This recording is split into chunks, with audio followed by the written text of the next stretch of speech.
first exposure to the cooperative movement was actually in my high school days. So I'd taken some accounting courses, and back then they introduced us to the different types of businesses, and cooperative obviously was one of them. It's truly an amazing way of doing business. I mean, how else can you be a master of your own destiny? You have a say as to how services are provided. You get to share in its successes. You elect the board, you participate. It's great. I've been with this cooperative for over 22 years now. I began in 1984 as the controller office manager, and then was promoted to assistant general manager for 4 years, and now as general manager for 14 years. The first move when I started as general manager was to sell our milk truck division, and that was a tough sell. But that allowed us to look at different alternatives and grow outside of our territory. Not long after that, we purchased some assets of another cooperative which was in financial difficulty.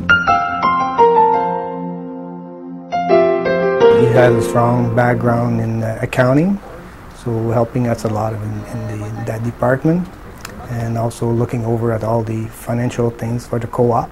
He also have a view for growth on the company. I met Raymond in 1994 when I became a member of the board. We got to talking one day about educating board members because it became difficult at times to define Raymond's job and our job.